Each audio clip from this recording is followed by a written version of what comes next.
So guys, ఈరోజు మనము ఈ వీడియోలో ర్యాంక్స్ చూసి ఒక IAS coaching centre or UPSC coaching సెంటర్లో మనం జాయిన్ అవ్వచ్చు అనే పాయింట్ గురించి మనం మాట్లాడుకుందాము. చాలా వరకు ఏంటి అంటే ఈ ర్యాంకర్స్ ఎలా ఉంటారంటే దాని గురించి కూడా మనం మాట్లాడుకుందాం. ఫస్ట్ ఆఫ్ ఆల్ ఇన్స్టిట్యూట్స్ గురించి మనం మాట్లాడుకుంటే, మనం హైదరాబాద్లో చూసుకుంటే టాప్ ఇన్స్టిట్యూట్స్ అంటే 70 నుంచి 80 అడ్మిషన్స్ పైన, ఇది నెంబర్ పరంగా నేను చెప్తున్నాను.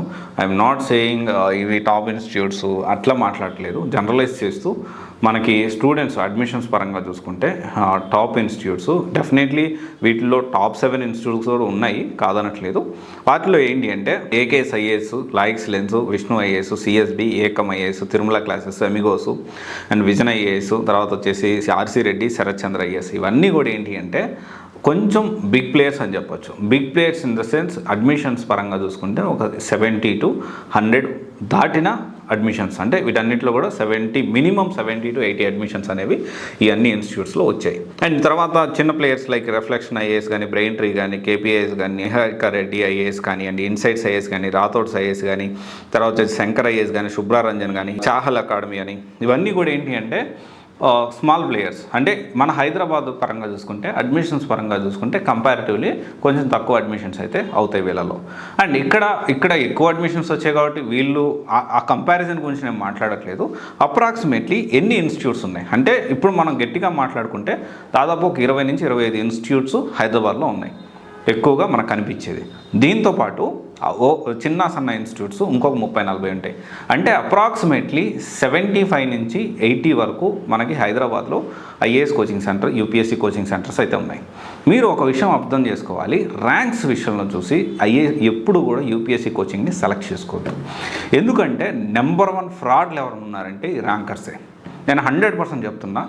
కోచింగ్ ఇన్స్టిట్యూట్స్ కంటే ఇప్పుడు తప్పు చేసినోడు కంటే కూడా ఆ తప్పుని జరుగుతున్న వీళ్ళ నుంచి మిస్లీడింగ్ అవుతున్న ఈ కొంతమంది ర్యాంకర్స్, వెరీ ఫ్యూ మాత్రమే, అఖిల్ బుద్ధి గారు లాంటి వాళ్ళు మాత్రమే చాలా జెన్యూనిటీతో బయటకు వచ్చి మాట్లాడగలుగుతున్నారు. కానీ ఎవ్వరు కూడా నేను ఇంతవరకు చూడలేదు.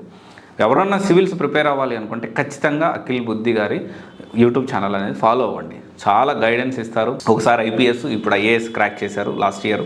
అయితే ఇక్కడ చాలా వరకు ర్యాంకర్స్ ఏంటి అంటే నెంబర్ 1 ఫ్రాడ్స్ అని చెప్పొచ్చు. ఒక ఇన్సిడెంట్ చెప్తాను. నేను ఢిల్లీ వెళ్ళాను లాస్ట్ టైం, వెరీ రీసెంట్గానే ఢిల్లీ వెళ్ళాను. ఒక 4-5 months బ్యాకే వెళ్ళినప్పుడు నేను జనరల్గా మనం అక్కడ వెళ్ళి రాజేంద్ర నగర్ దగ్గర అక్కడ మన ఫస్ట్ వెళ్ళంగానే మెయిన్గా కనిపించేది వాజీరామన్ రావు కనిపిస్తుంది. దాని పక్కనే శ్రీరామ్ ఐఎస్, దాని పక్కనే రావుస్ ఐఏఎస్, అండ్ దానికి ఆపోజిట్లో చాహల్ అకాడమీ. ఇంకొంచెం ముందుకెళ్తే కేఎస్సీ, ఇటు పక్క చూసుకుంటే విజన్ ఐఏఎస్, అండ్ ఈ రోడ్డు దాటి యువతలకు వస్తే మళ్ళీ విజన్ ఐఏఎస్ హెడ్ బ్రాంచ్ ఉంటుంది. సో ఇక్కడి నుంచి అవతలకు వస్తే ఓన్లీ ఐఏఎస్ అకాడమీ, తర్వాత స్టడీ ఐక్యూ, ఇలా వరుసగా అటు ఆపోజిట్లో చూసుకుంటే శంకర్ ఐఏఎస్, శుభ్రారంజనం, ఆ రోడ్లు అంతా కూడా ఎక్కడన్నా చూడండి. నేను ఆ రోజు అబ్జర్వ్ చేసింది ఏంటంటే పెద్ద పెద్ద హోర్డింగ్స్లో ర్యాంక్స్ ఉన్నాయి. ఒక ఇన్స్టిట్యూట్కి వెళ్తే హోర్డింగ్స్లో ఒక ర్యాంక్ చూసామంటే ఇంకొక ఇన్స్టిట్యూట్కి వెళ్ళినా కానీ అదే పేర్లు కనిపిస్తాయి.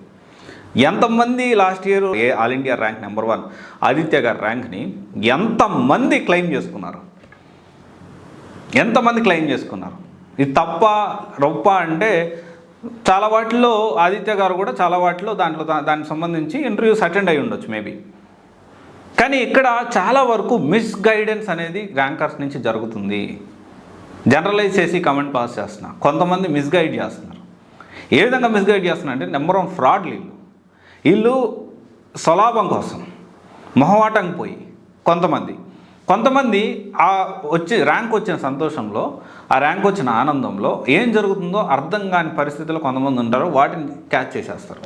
జస్ట్ ఒకసారి ఇన్స్టిట్యూట్కి విజిట్ చేయడానికి రమ్మని చెప్పి హైదరాబాద్లో ఒక ఐఏఎస్ కోచింగ్ సెంటర్ రాంగల్నే వానికి దండలు వేసేసి, బాంబులు టపాసులు వేసేసి, డప్పులు కొట్టి, అంటే ఇంకా అప్పటికప్పుడు మీడియాని పిలిపించేసి ద ప్రొజెక్షన్ ఏంటి అంటే ఈ ర్యాంకరు మా దగ్గర నుంచే వచ్చాడు అనే జనాలకు తెలియాలి. జెన్యూన్గా ఆ ఇన్స్టిట్యూట్లో ఒకటే ఫ్యాకల్టీ ఉంటారు. ఎక్కడ యూట్యూబ్లో చూసిన ఒకరే కనిపిస్తారు, మోటివేషన్ చూసిన ఒకరే కనిపిస్తారు. నేను ఏమన్నంటే నేను ర్యాంక్స్ ఒకటే అంటారు. అది ఎవరో మీకు కూడా ఇప్పటికే తెలిసి ఉండొచ్చు, మేబీ అర్థమై ఉండొచ్చు నేను చెప్పే మాటల్లో. సో ఇక్కడ ఏంటి అంటే ఎప్పుడూ కూడా ర్యాంక్స్ ప్రామాణికంగా, లాస్ట్ ఇయర్ 20 ఇన్స్టిట్యూట్స్కి ఫైన్స్ కూడా పడ్డాయి. ఏది మిస్లీడింగ్ అడ్వర్టైజ్మెంట్ జరుగుతున్నాయి అని చెప్పి కన్జ్యూమర్ ప్రొటెక్షన్ యాక్ట్ అదే దానికి సంబంధించిన సెగ్మెంట్ నుంచి. అయితే ఇక్కడ ఏంటి అంటే ర్యాంక్స్ ప్రామాణికంగా మీరు ఐఏఎస్ కోచింగ్ సెంటర్ని ప్రలోభపడ్డారు అంటే డెఫినెట్లీ మీరు మోసపోతున్నట్టే. ర్యాంకర్స్ కూడా అంతే ఫ్రాడ్ ఉన్నారు. అరే నాకు ఈ సార్ హెల్ప్ చేశాడు, నాకు ఈ మేడం హెల్ప్ చేసింది. అరే నీకు ఏ విధంగా హెల్ప్ చేశారు ఆ సారు, ఏ విధంగా ఆ మేడం నీకు హెల్ప్ చేసింది, ఏ విధంగా ఆ సార్ నీకు హెల్ప్ చేశారు, ఆ ఇన్స్టిట్యూట్ నీకు ఏ విధంగా హెల్ప్ చేసింది, నువ్వు ఒకటి ఏం తీసుకున్నావు చెప్పరు. ఏమన్నంటే నాకు పర్సనల్గా హెల్ప్ చేశారు, నేను ఢిల్లీ వెళ్ళటంటే నా టికెట్లు పెట్టాడు, లేకపోతే నాకు మెటీరియల్ నాకు కొనిచ్చారు, నాకు ఆర్థిక సహాయం చేశారు, అది చెప్పు. నేను ఢిల్లీ వెళ్ళడానికి టికెట్లు పెట్టారు, లేకపోతే ర్యాంక్స్ వచ్చిన వాళ్ళు కొంతమంది గోవా టికెట్లు కూడా ఆఫర్ చేస్తున్నారంట. నాకు ఈ మధ్య తెలిసిందే. ఫ్యామిలీతో గోవా ట్రిప్పు, ఐఫోను, కొంత డబ్బులు. ఇదేంటంటే అనఫిషియల్గా జరుగుతుంది. దీనికి ప్రూఫ్ ఆఫ్ ఎవిడెన్స్ ఏంటంటే, ప్రూఫ్ ఆఫ్ ఎవిడెన్స్ లేదు కాబట్టి మనం ఆ ఇన్స్టిట్యూట్ పేర్లు మనకు తెలిసినా కానీ మనం బయట పెట్టలేము. ప్రూఫ్ ఆఫ్ ఎవిడెన్స్ ఉందంటే డైరెక్ట్గా మనం పెట్టగలుగుతాం. ఇదిగో ఇది ఇట్లా ఇన్స్టిట్యూట్ ఇట్లా చేస్తుంది, ఇన్స్టిట్యూట్ ఇట్లా చేస్తుంది. అందరూ దొంగలే. కానీ ఇక్కడ మనం అర్థం చేసుకోవాల్సిన విషయం ఏంటంటే, ర్యాంక్స్ ప్రామాణికంగా కొంతమంది ఉన్నారు, జెన్యున్ కష్టపడే వాళ్ళు ఉన్నారు. అందరూ ఇన్స్టిట్యూట్లు బాగాలేవు అనట్లేదు. కొన్ని ఇన్స్టిట్యూట్ పాపం నిజంగా జెన్యున్గా కష్టపడే వాళ్ళు కూడా ఉన్నారు. So end of the day డబ్బులు లేకుండా ఊరికైతే ఎవరు కోచింగ్ ఊరికైతే క్లాసులు చెప్పడానికి ఫ్యాకల్టీ కూడా రారు. కానీ తీసుకున్న డబ్బులు న్యాయం చేస్తున్నారు లేదా చూసుకోవాలి. కానీ ర్యాంక్స్ ప్రామాణికంగా ఎట్టి పరిస్థితుల్లో మనము ఇన్స్టిట్యూట్ని సెలెక్ట్ చేసుకోవద్దు. ఇదైతే ఖచ్చితంగా చెప్తున్నాను నేను. ఓకే, ఇదొక్కసారి ఆలోచించండి. ఈ ర్యాంక్స్ ప్రాతిపదికన మీరు ప్రలోభపడ్డారు అంటే మీ పిల్లవాడి భవిష్యత్తుని మీరు ఖరాబ్ చేసిన వాళ్ళు అవుతారు.